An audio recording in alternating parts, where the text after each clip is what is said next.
buenos días, queridos amigos, bienvenidos al canal Tiempo y Atención, entrando en libertad, saliendo en libertad. Continuamos hoy con un nuevo texto de los orígenes mitológicos del mundo. Voy a tocar, porque me apetece, básicamente todas las culturas y sus textos primarios, los originales, los primeros, bien tablilla, vía texto o vía texto, donde nos cuentan, cada uno a su manera, algunas se parecen muchísimo, cómo surgió el mundo, el universo y el hombre, el ser humano en la Tierra.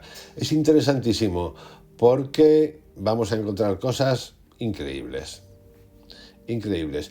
Parece que la ciencia va por un lado y el relato histórico va por otro. La ciencia que todavía no acaba de completar el círculo, que le gustaría, incluido que es la conciencia. Hoy, el último, que hice, tuvo que ver con Gilgamesh, el logro de la inmortalidad, o no, el mito épico explicado. Y hoy, en esa secuencia hermosa, que ya os puedo contar de qué va a ir, vamos a tratar del origen del mundo según la Biblia, la creación en el Génesis explicada. Pero también vamos a tocar el Corán, vamos a tocar el mundo del hinduismo, vamos a tocar, como decía, el Rig Veda, los Purana, Vishnu Purana y Bhagavata Purana, el Manusmriti o las leyes de Manu, el budismo a través de los Agamas y Sutas, el antiguo Egipto a través de los textos de las pirámides y el Sabaka y la piedra Sabaka, la mitología nórdica a través de la Edda poética y la Edda prosaica, Snorri Sturluson, la mitología griega a través de la teogonía de Hesíodo, Mesoamérica a través de Popol Vuh, la leyenda de los 5 soles o los códices aztecas, la mitología china, el clásico de las montañas y los mares, Sanjay Jin, en África la tradición oral Dogon, Ifa, Yoruba, las tradiciones indígenas americanas como el Diné Bahamé, el zoroastrismo con el Avesta, en Mesopotamia el Enuma Elis, que ya está hecho en realidad, y luego la épica de Gilgamesh, que ya está hecha, y el libro Durantia. Así que lo vamos a pasar pipa, porque aquí vamos a descubrir pues todo lo que tenemos que descubrir y un poquito más. Y hoy quiero comenzar con el Génesis. Y para ello vamos a hacer un paseo interesantísimo. Es como desglosar la esencia de cada libro y cada cultura y vamos a ver qué hay de libertad aquí, qué hay de dioses, qué hay de tantas cosas. Continuamos, ahora echaros el cinturón porque vienen curvas celestiales. Prepararos. El origen del mundo según la Biblia. La creación en el Génesis explicada. En el Génesis, en la Biblia, en el libro del Génesis, la creación del mundo aparece de la siguiente manera. Dios crea el mundo en 6 días. El día 1, la luz y la oscuridad. El día 2, el cielo y el mar. El día 3, la tierra y la vegetación. El día 4, el sol, la luna y las estrellas. El día 5, aves y peces. El día 6, animales terrestres y el ser humano. El 7º día, Dios descansa. Eso es en cuanto a la creación del mundo. Aquí podríamos ya empezar a darles alguna vueltita, ya que nos explota la cabeza. Cielo y mar. Si en el mar hay agua y se entiende como el mar que nosotros tenemos, ya debe de haber vida. Si crea el cielo y el mar y el día 3 crea la tierra y la vegetación, la pregunta que yo me hago es ¿dónde se apoya el mar? El agua tiene que apoyarse en un sustento, ¿no? La tierra. Son preguntitas de estar por casa, pero que nunca nos hemos hecho.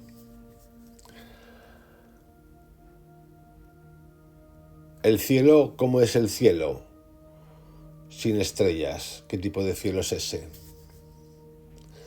En resumen, algunas preguntitas. en cuanto a la creación del mundo. Aquí vamos a andar un ratito largo. En cuanto al origen del hombre, nos cuenta que Dios crea a Adán del polvo de la tierra y le da vida con su aliento. Luego crea a Eva de una costilla de Adán. Ambos son colocados en el jardín del Edén, pero son expulsados tras desobedecer a Dios al comer el árbol del conocimiento. Al comer del árbol del conocimiento, la famosa manzana. La manzana. El relato de la creación en el Génesis describe cómo Dios creó el mundo en 6 días y descansó el séptimo. Cada día tiene un propósito específico y el texto enfatiza el poder y la sabiduría de Dios como creador. Día 1, la luz y la oscuridad. Cita. Y dijo Dios, sea la luz, y fue la luz. Y vio Dios que la luz era buena. Y separó Dios la luz de las tinieblas. Y llamó Dios a la luz día. Y las tinieblas las llamó noche. Y fue la tarde y la mañana del primer día. Génesis 1:3-5. Dios crea la luz y la separa de la oscuridad, estableciendo el ciclo del día y la noche. Aquí existe el primer dualismo. Día-noche, luz-oscuridad, blanco-negro. El cielo y el mar en el día 2. Cita. Y dijo Dios, haya un firmamento en medio de las aguas y separe las aguas de las aguas. E hizo Dios el firmamento y separó las aguas que estaban debajo del firmamento de las aguas que estaban sobre el firmamento. Y fue así, Génesis 1:6-7. Aguas por encima del firmamento, uno puede entender nubes que contienen agua. ¿Qué entendemos por eso? Por aguas por encima del firmamento, donde se sustentaba el agua. Dios crea el firmamento, cielo, para separar las aguas superiores, cielo, de las inferiores, mar. Aquí hay para investigar un ratito. Día 3, la tierra y la vegetación. Y dijo Dios, júntense las aguas que están debajo de los cielos en un lugar y descúbrase lo seco.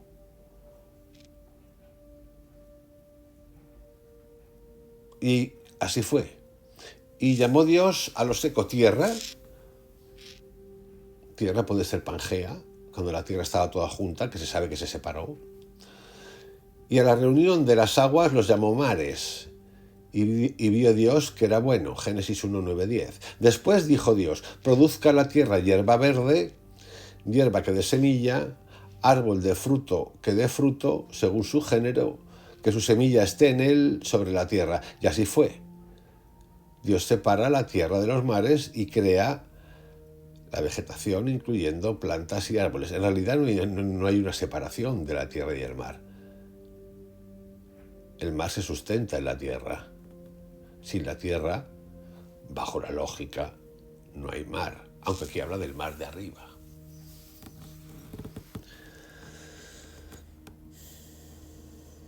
Aquí ya empezamos a poder imaginar y pensar. Esto es interesantísimo, además de que los relatos son fantásticos, para que vayamos pensando a partir de esto lo que han hecho con nosotros.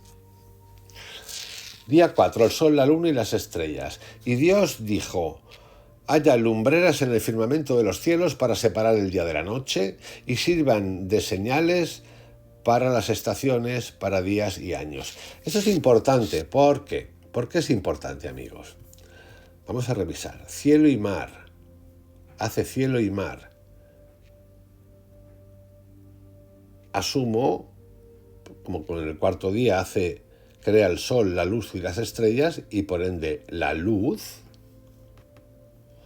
Ese cielo era en principio oscuro. Porque el cielo se ilumina. ¿Por qué se ilumina el cielo? Porque tenemos una bombilla en nuestra casa.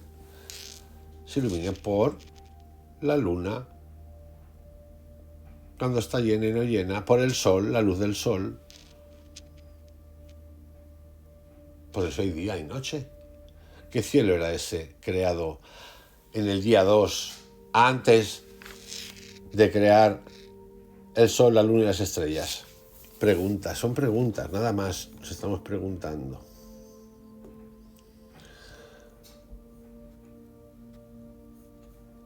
Explicación de la creación del sol, la luna y las estrellas. Dios crea el sol, la luna y las estrellas para marcar el tiempo y las estaciones.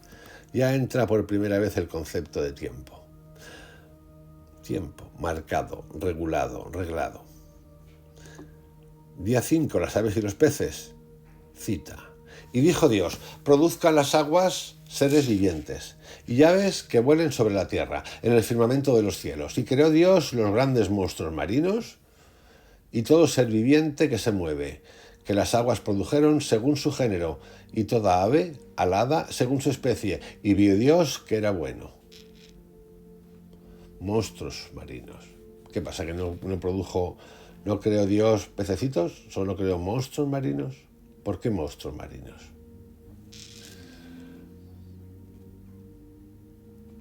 Dios llena los mares con peces y los cielos con aves. Día 6, los animales terrestres y el ser humano. Cita. Estamos en la creación del mundo, ¿eh? Luego veremos lo del ser humano. El hombre. Cita. Animales terrestres y ser humano. Y Dios dijo, produzca la tierra seres vivientes según su género. Primera cosa que en el anterior, el concepto de tiempo. Aquí entra el concepto de género. Según su género, bestias y serpientes y animales de la tierra según su especie. Y así fue. Génesis 1:24. Entonces dijo Dios, hagamos al hombre a nuestra imagen, conforme a nuestra semejanza. ¿A qué semejanza? A la de Dios. A nuestra imagen puede ser un término, es como hablar en tercera persona, como habla el Papa, por ejemplo, pero también puede reflejar a lo mejor que hay más dioses. Porque si no hubiese dicho a mi imagen y semejanza. Hagamos al hombre a nuestra imagen y semejanza. Esto puede ser que en alguna traducción sea distinto. Dijo Dios, hagamos al hombre a nuestra imagen y semejanza, conforme a nuestra semejanza, y se señoree en los peces del mar, en las aves de los cielos, en las bestias, en toda la tierra y en todo animal que se arrastra sobre la tierra. Y creó Dios al hombre a su imagen. A imagen de Dios lo creó, varón y hembra los creó. Génesis 1:26-27. Aquí no hay otros géneros. Convirtió a Dios, al hombre, en el ser que dominaba la tierra, los mares, las bestias. ¿Cómo se consigue eso? Solamente a través de una cosa, que es el pensamiento, que es la lógica, el establecimiento incluso de la consciencia.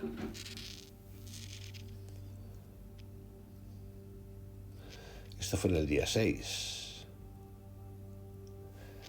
Dios crea los animales terrestres y finalmente al ser humano, a quien da dominio sobre la creación. Día 7, el descanso de Dios. Cita. Y acabó Dios en el día séptimo la obra que hizo, y reposó el día séptimo de toda la obra que hizo, y bendijo Dios al día séptimo y lo santificó, porque en él reposó de toda la obra que había hecho en la creación. En cuanto Dios crea los días, 7 días, ya se abre el melón del calendario, del año, cómo se establecen los años, a través de ¿qué? De las estaciones del año, de las estrellas que giran. Es decir, el ser humano, al que colocan aquí, tiene que empezar a interpretar de cero todo esto con lo que se encuentra. Entender que es un ciclo lunar, entender que es un ciclo solar, entender cómo salen las hierbas, de qué me alimento, qué puedo comer, qué no puedo comer, qué indica una estrella su movimiento. Alguien tuvo que empezar con eso. Esa es la pregunta que yo me hago.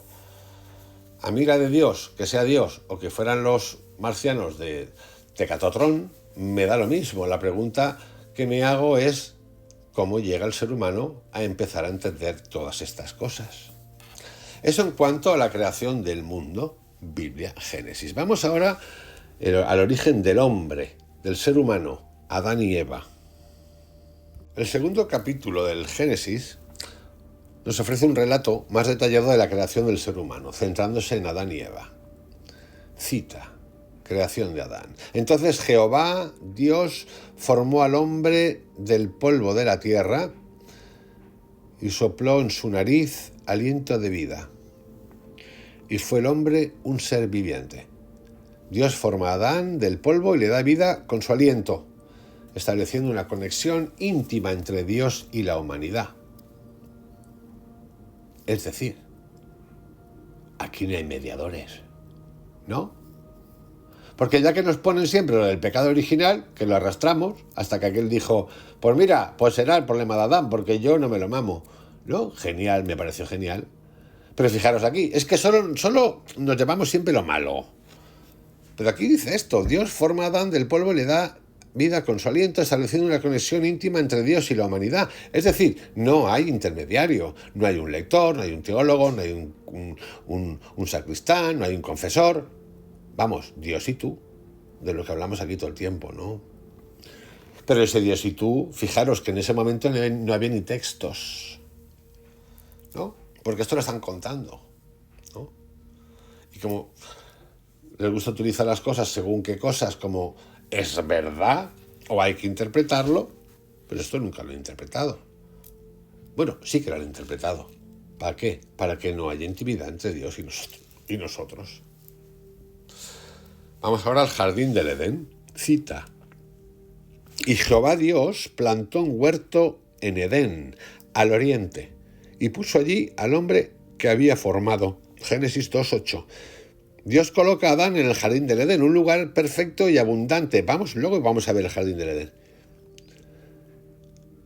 Ahí lo coloca. Dentro de esa tierra que había creado Dios, todo, cielo, tierra, nubes, estrellas, hay un lugar en el oriente específico donde lo coloca. Y luego dice, pues como está solito y desamparado, vamos a hacer un conjunto aquí y crea a Eva. Y Jehová, Dios, hizo caer sueño profundo sobre Adán, y mientras éste dormía, tomó una de sus costillas y cerró la carne en su lugar. Y de la costilla que Jehová Dios tomó del hombre, hizo una mujer y la trajo al hombre. Es decir, al hombre masculino lo genera del polvo, de la tierra. A la mujer la genera del hombre. Estas son cosas que a veces cuando leemos se nos escapan. ¿De qué sirve? No tengo ni pajolería de qué sirve, pero estamos sacando cosas, ¿no? Eva es creada como compañera de Adán, simbolizando la igualdad y complementariedad entre el hombre y la mujer. Yo no sé si eso queda reflejado en la Biblia, lo de la igualdad. Sí que como género de vida, para generar vida tiene que haber dos opuestos en este caso, ¿no? Excepto, claro, luego ya la ciencia lo sabe, de que hay células que son autótrofas, que tienen los dos sexos. Vamos ahora al tropiezo, a la hostia, la caída. Pero la serpiente era astuta, más que todos los animales del campo que Jehová había hecho. Aquí lo que le ocurre es que a partir de este concepto ya a nadie le gustan las serpientes en el mundo, porque eligió una serpiente. ¿Por qué se elige una serpiente?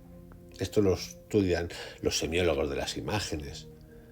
Es que todo tiene un origen. ¿Por qué no me gusta la serpiente? Pues ya lo tenéis, todos los que habéis participado o hemos participado de estos conceptos, la serpiente, más todas las imágenes con la serpiente abajo que la Virgen María le pisa, pues tiene un significado y tiene un origen. ¿Por qué la serpiente? ¿Por qué no pudo ser un oso?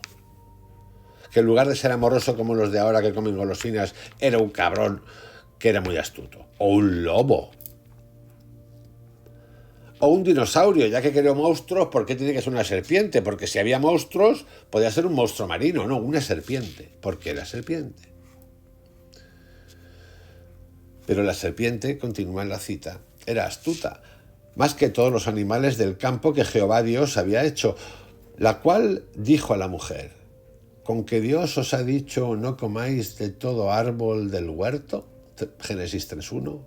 Y vio la mujer que el árbol era bueno para comer, y que era agradable a los ojos, y árbol codiciable para alcanzar la sabiduría, y tomó de su fruto y comió, y dio también a su marido, el cual comió así como a ella. Aquí lo que ocurre en este texto es que no sabemos por qué porque como esto lo crea Dios, a la mujer le cae el pepinazo. La mujer es la culpable.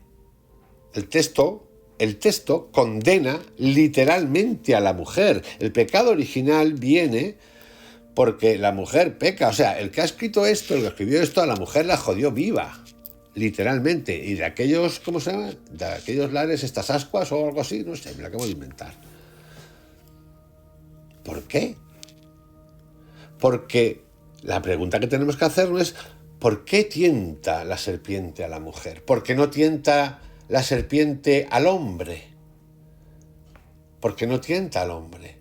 Porque el hombre está hecho a imagen y semejanza de Dios, porque nace del polvo y la mujer nace de la... Son preguntas que me hago. ¿Por qué tienta a la mujer? ¿O es que la mujer es el único género que es tentador por sexo? ¿Será que a las mujeres no les gustan los hombres? Pregunto. Estamos en términos básicos, ¿eh? Porque estamos hablando de la creación del ser humano.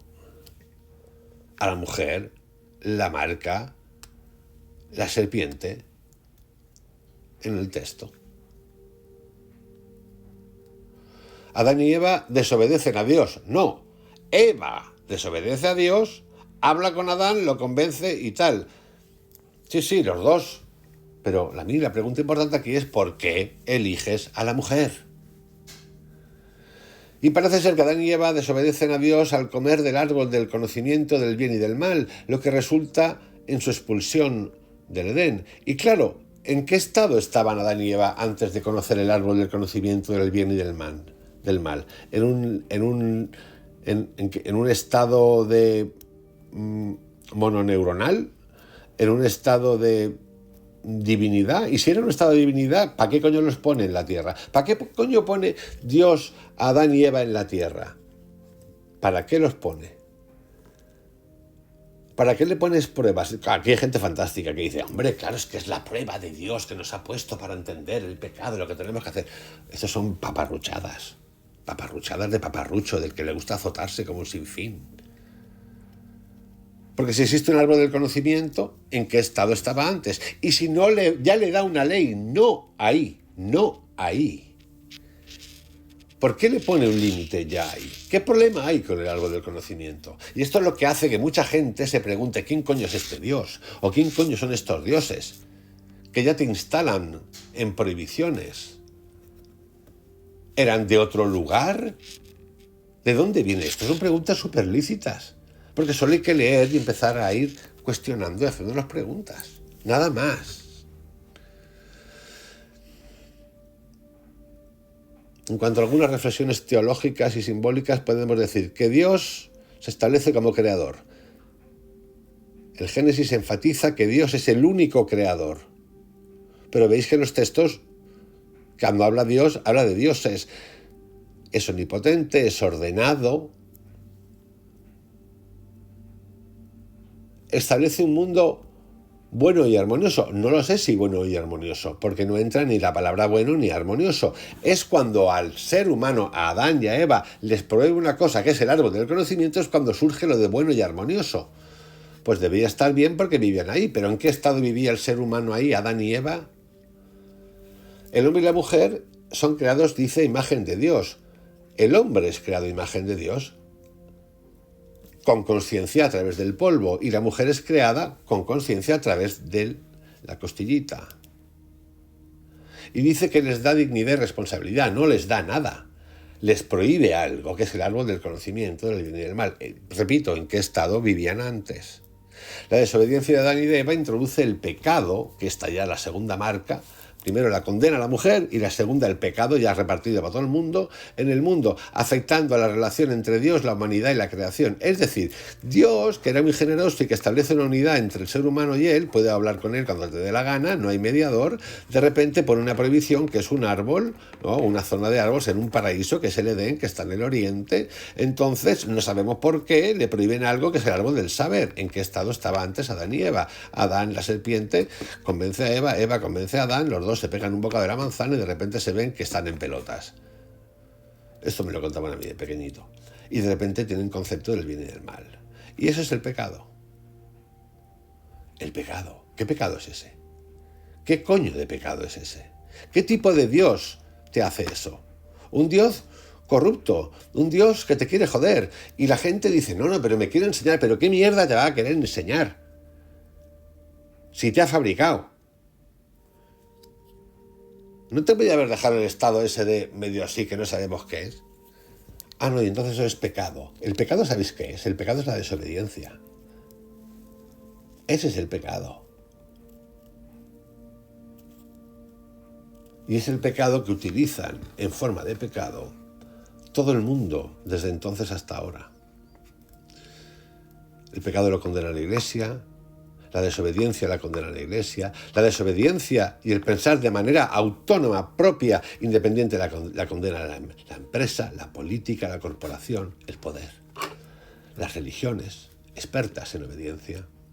Los sistemas meditativos que dicen tú sí, tú no, que se ponen estrellitas y pulseritas y colores según va el nivel de estupidez que van adquiriendo acumulado. Eso es. El pecado es la desobediencia. El pecado es no aceptar esa libertad. Es como que Dios quiere jugar con nosotros. ¿Por qué tengo que aceptar yo que Dios quiera jugar con nosotros? Yo me lo pregunto. Vamos ahora a ver una cosa interesante, que es más descriptiva, pero está bien que la veamos.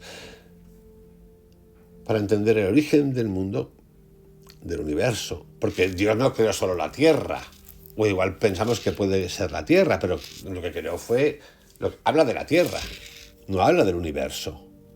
Se puede entender que habla del universo, pero ¿por qué solo habla de un planeta? O sea, solo hay un planeta en el mundo. Dios solo creó un planeta en el mundo, luego el sol, las estrellas, ¿y qué hay más? ¿Qué después? ¿Qué otros sitios hay? Son preguntas lícitas. Vamos al simbolismo del jardín del Edén. El jardín del Edén, descrito en el Génesis 2:3, es un lugar central en la narrativa bíblica de la creación.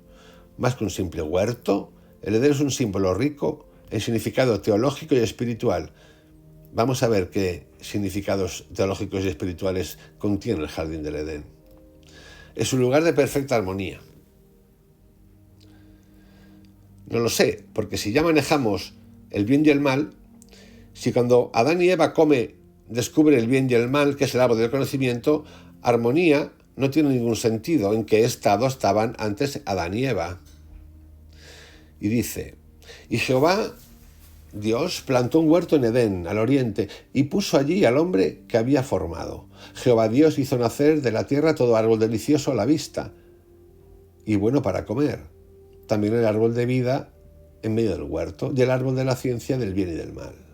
El Edén representa un estado de perfecta armonía entre Dios, la humanidad y la creación. Y claro, cuando nosotros observamos en otras culturas lo que son los dioses y cómo andan pegándose cohetes entre ellos de aquí para allá, ataques de celos, ataques de cuernos, matando hijos. Los dioses, todos los dioses. Uno dice, ¿qué tipo de Dios es este? ¿Qué tipo de dioses son esos? ¿De verdad cuánto amor nos tiene, no? Y esto es importante. El Edén es un lugar en el que no hay dolor. En realidad no hay sufrimiento, no hay muerte, hay eternidad. Y donde el ser humano vive en comunión directa con Dios. El ser humano no hace nada.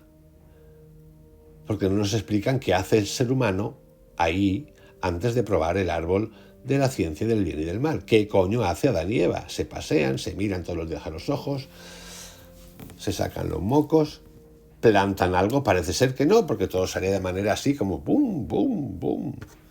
Eran eternos. ¿Tenían necesidad de comer? ¿No tenían necesidad de comer? ¿Respiraban? ¿No respiraban? Es una pregunta que se puede hacer uno, es que hemos de hacérnosla. El árbol de la vida. Y Jehová, Dios, hizo nacer de la tierra todo árbol delicioso a la vista y bueno para comer, también el árbol de vida en medio del huerto y el árbol de la ciencia del bien y del mal. El árbol de la vida simboliza la vida eterna, pero si ya era eterna, si Dios los pone como eternos, si en realidad les quita la eternidad producto de comer de ese árbol. El árbol de la vida simboliza la vida eterna y la dependencia del ser humano de Dios para su sustento espiritual. ¡Buah! No, espiritual y material. Si Dios me ha creado, ¿por qué me quiere hacer dependiente? ¿Por qué me quiere hacer dependiente? Son preguntas normales. O esos dioses, como dice Mario Viglino y tantos otros, en realidad nos han creado como esclavos suyos. Son preguntas normales. Su presencia en el Edén sugiere que la inmortalidad era accesible para Adán y Eva mientras permanecieran en obediencia a Dios. De nuevo, obediencia. Pero si el Dios que vamos descubriendo aquí en este canal y tanta gente que lo cuenta no quiere que obedezca, quiere que entienda. Él no quiere que obedezca. Y no me condena. Nunca me ha condenado. Pero en la Biblia se condena ya. Bueno, la mujer se lleva el premio. Y el hombre de rebote. Y la serpiente sale mal parada, para siempre. ¿Pero obediencia de qué? ¿Qué necesidad hay de la obediencia cuando estamos en un lugar de integración? Esto lo entendéis perfectamente cuando habéis hecho alguna meditación especial o un viaje psicotrópico o psicodélico, perdón. No existe ese Dios que no te dice nada de obediencia.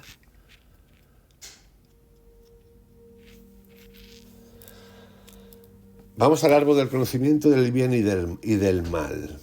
Y mandó Jehová al hombre diciendo: de todo árbol del huerto podrás comer, mas del árbol de la ciencia del bien y del mal no comerás, porque el día que de él comieres ciertamente morirás. Este árbol representa la elección moral y la libertad humana.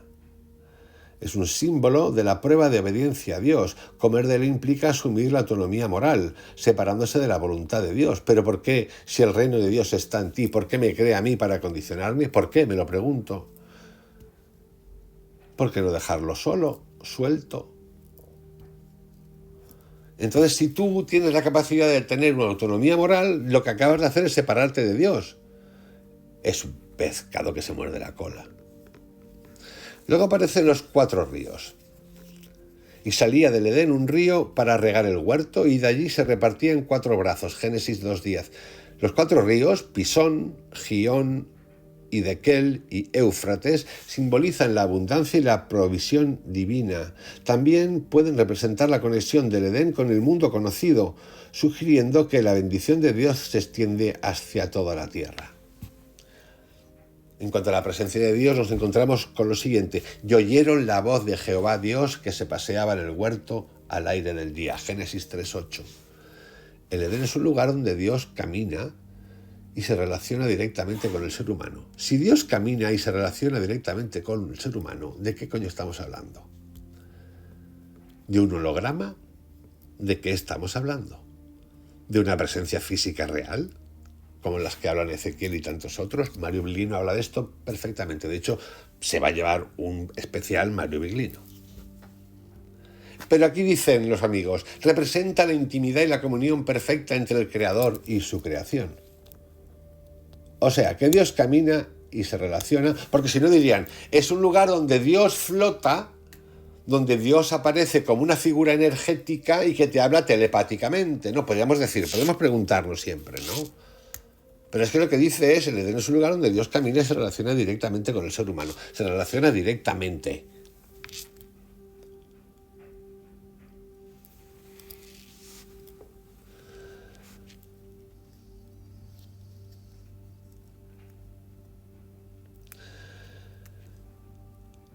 Dicen algunos teólogos que Dios como creador es soberano. En el principio creó Dios los cielos y la tierra. Dios es el creador único y soberano del universo. No hay otros dioses ni fuerzas independientes de él. Eso es mentira, porque Mario Viglino lo define perfectamente. Elohim es plural, es varios. Y de hecho hay citas anteriores que acabo de nombrar donde habla de dioses, nosotros, a nuestra imagen y semejanza.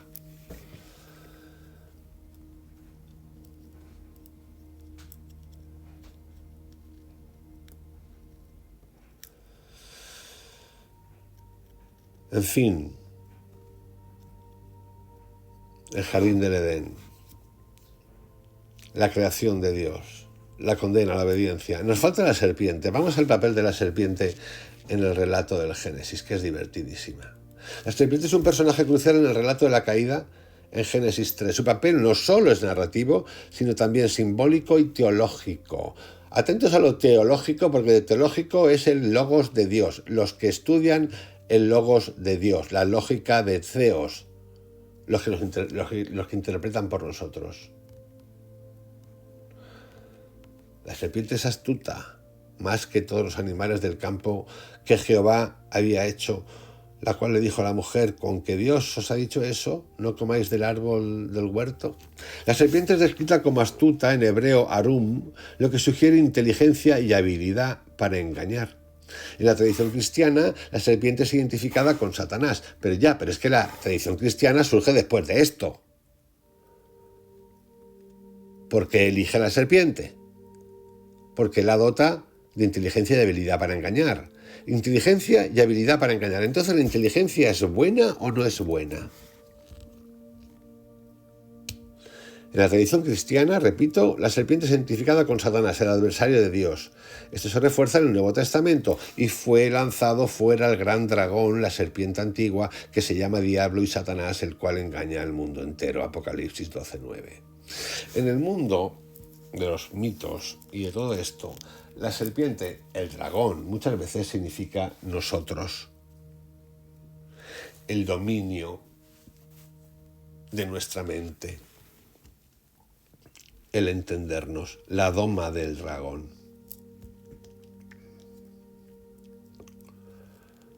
La doma del dragón. A partir de aquí también podemos plantearnos, hacernos las siguientes preguntas. ¿Cómo de creativos eran estos elementos que empezaron a escribir esto, aunque dicen que Dios nos lo dio, ¿no?, para llegar a estos puntos? Es increíble. ¿Cuánto tiempo tenían para pensar en estas cosas, no? Me pregunto. Eran eternos, tenían toda la vida para escribir, para pensar, para contar. La serpiente no ataca directamente a Dios, sino que siembra dudas en Eva sobre la bondad y la veracidad de las palabras de Dios. En realidad, es como si Dios, siendo eterno, perfecto, lo que sea, o los dioses, claro, esta es la versión de que nos han contado siempre, pero es que a lo mejor no era ese Dios que pensamos, sino eran personajes de otros planetas. Se ve obligado a crear su opuesto, porque sin el opuesto no hay totalidad. Sin amor no hay rencor, sin guerra no hay paz, ¿no? Sin agua no hay tierra. El opuesto, bien y el mal, que eso lo desconocían cuando crea a Adán. ¿En qué estado vivía Adán antes de eso? Antes de conocer incluso a Eva. Antes de que la serpiente tentara a Eva. ¿En qué estado vivía?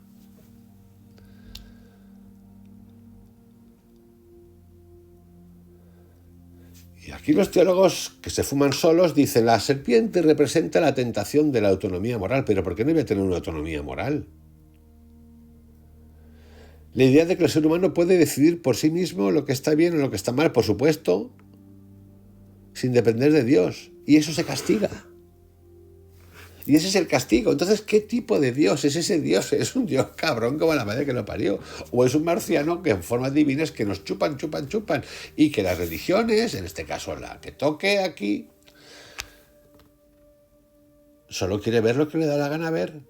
Y ha abundado en eso, en el dolor, en la obediencia, en coartar la libertad del ser humano, en hacerlo dependiente. Parece que trabajen para ellos. Sí, porque para mí no es para ellos, porque yo no lo conozco.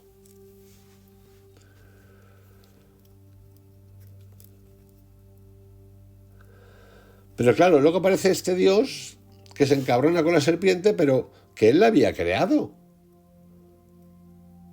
La serpiente la crea Dios, no aparece bajo el suelo por ahí de repente.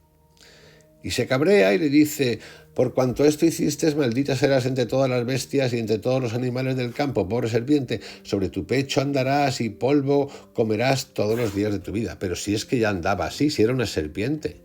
Si la serpiente ya era serpiente cuando la creó, antes de que hiciese la maldad, ¿por qué la vuelves a condenar? Si no la condenas, si la serpiente anda por el pecho siempre, toda la vida, no porque Dios la castigue, si era serpiente. Andará sobre tu pecho, pero si ya andaba sobre su pecho.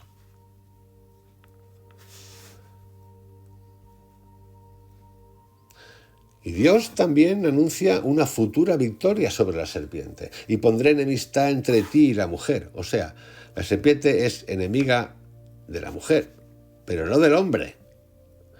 Y entre tu simiente y la simiente suya. Es decir, la mujer odiará a las futuras serpientes. Esta te herirá en la cabeza y tú le herirás en el calcañar. Génesis 3:15. Este versículo, conocido como el protoevangelio, es interpretado en la tradición cristiana como una profecía de la victoria de Cristo sobre Satanás. Pues ya hay que interpretar ahí mucho.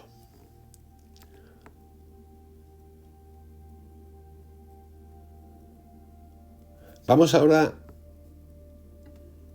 al mundo del pecado original.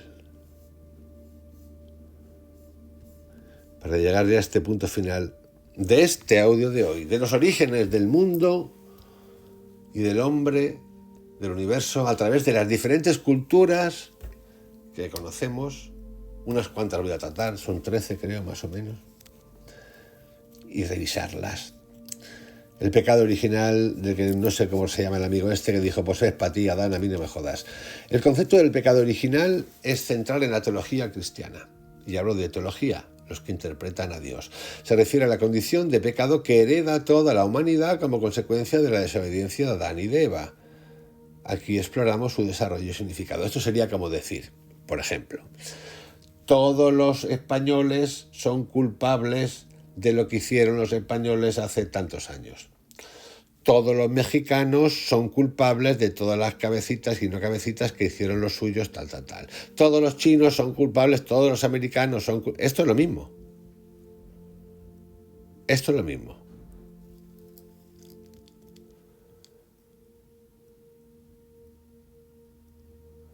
La desobediencia trae consigo la conciencia del pecado. Pero todo esto es metido por ese supuesto Dios. Trae la vergüenza y trae la separación, de separarte de Dios. Entonces fueron abiertos los ojos de ambos y conocieron que estaban desnudos y cosieron hojas de higuera y se hicieron delantales. Dios en este papel hace lo que le da la gana. Yo me lo guiso, yo me lo como. Y al final es el único que monta un sistema que supuestamente era buenísimo, que ahí no había ni pecado, ni comían, ni respiraban, fantástico, que no sabemos cuál es, y de repente se le ocurre darle algo. Aquí hay una trampa, aquí hay trampa, amigos, aquí hay trampa. Aquí hay trampa, que hay un disimulo para no sé qué rollo que el ser humano se ha creído. Vamos a ver si le ponemos esto en perspectiva, ¿no? Porque yo ya estoy un poquito cansado de tantos siglos y siglos, milenios, de tocada de canicas.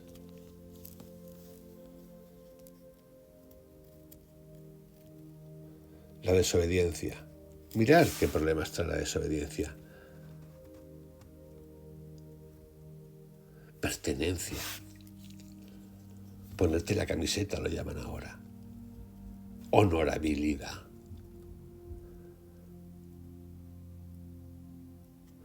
La doctrina del pecado original, y esto ya vamos a un tiempo más tarde, fue desarrollada principalmente por San Agustín en el siglo V, basándose en las enseñanzas de Pablo.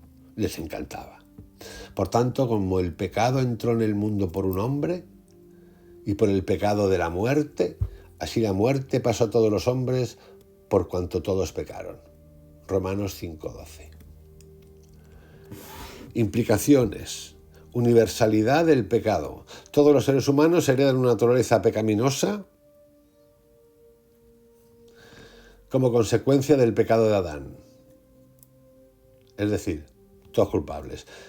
La salvación no puede lograrse por esfuerzo humano, sino solo mediante la gracia de Dios manifestada en Jesucristo. Es decir, que por mucho que tú hagas no te salvas.